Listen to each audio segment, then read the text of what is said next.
A la par del auge de la animación y estreno de largometrajes como Blancanieves, Pinocho, Fantasía y Dumbo de Disney, se desarrollaba la Segunda Guerra Mundial.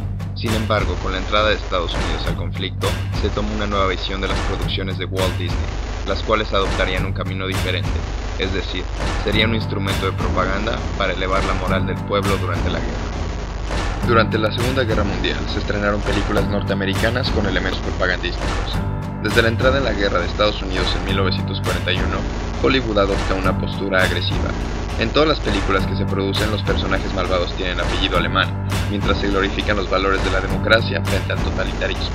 Walt Disney, que era considerado un genio desde 1935, produjo en 1943 uno de los más visibles ejemplos de una película propagandística. Esta se tituló en un principio Donald Duck in Naziland, pero luego se cambió a Their Future Face, en virtud a la popularidad alcanzada por el tema musical del mismo nombre.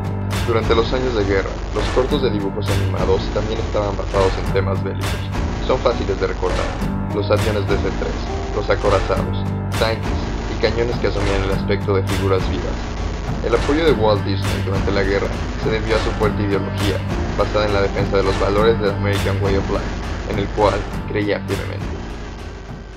A pesar de los esfuerzos de los biógrafos, un fondo de leyendas sigue aún planeando sobre la figura de Walt Disney. Walter Elias Disney nació el 5 de diciembre de 1901 en Chicago, Illinois. Su infancia transcurrió entre apuros económicos y bajo la severidad de su padre, carpintero de profesión, quien probó suerte en toda clase de negocios, sin que nunca consiguiera mejorar su maltrecha economía. Elias Disney trató de salir de su difícil situación. Con solo 17 años, falsificó su fecha de nacimiento y se enroló en la Cruz Roja para combatir en la Primera Guerra Mundial. En 1923, Disney emigró a Hollywood. La floreciente industria cinematográfica había convertido a Hollywood en una tierra de promesas. Disney creyó que con su experiencia con las cámaras obtendría trabajo de director, pero ningún estudio quiso contar con sus servicios, por lo que decidió volver a montar su propia empresa con su hermano Roy como socio.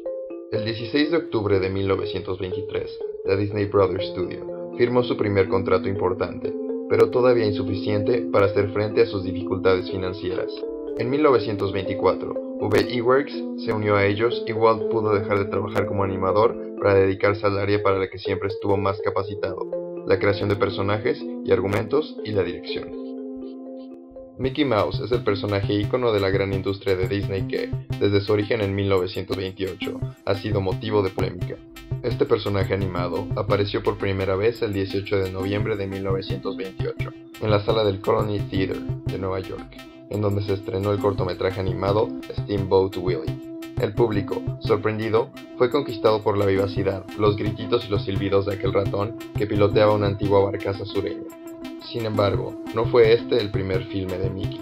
Disney había producido otros dos cortos, Galopín Gaucho y Loco por los aviones, que no logró distribuir al ser cintas mudas. Y ese mismo año, El cantor de jazz, la primera película sonora de la historia, estaba empezando a revolucionar la historia del cine. La historia más conocida del nacimiento de Mickey Mouse es que fue creado por Walt Disney durante un viaje en tren y que lo bautizó como Mortimer, pero su esposa le cambió el nombre al que ahora vende millones de productos. Sin embargo, Bob Thomas, en su libro Walt Disney, An American Original, afirma que la leyenda del nombre es falsa y cita un personaje llamado Mortimer Mouse que nació en 1936, tío de Minnie Mouse. Otra versión, la más verosímil, es que Mickey fue creado por V.E. a petición de Walt Disney, luego de la pérdida de derechos de personaje de Oswald, de Lucky Rabbit, el cual fue un éxito, pero quedó en manos de Universal Studios.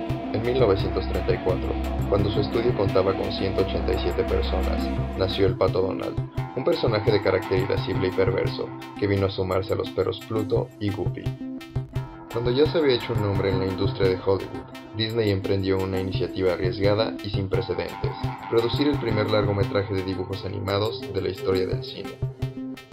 Blancanieves y los 7 enanos demostró no solo que Disney y su equipo eran unos virtuosos de la animación, sino que los dibujos animados podían ser todo un género cinematográfico.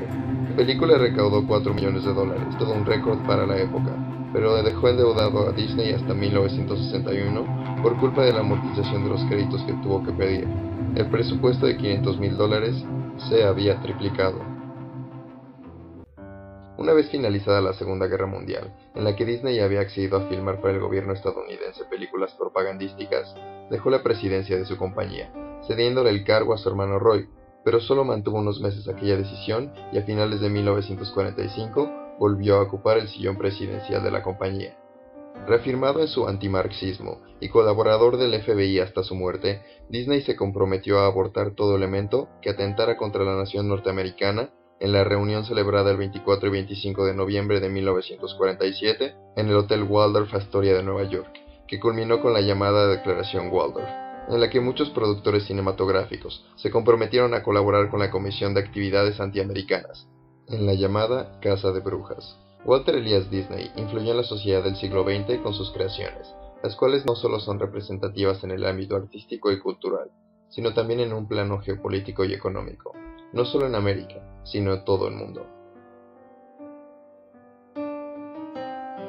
En la actualidad, The Walt Disney Company sigue explotando los valores de su creador, lo que lo ha llevado a ser el conglomerado de medios más grande del mundo.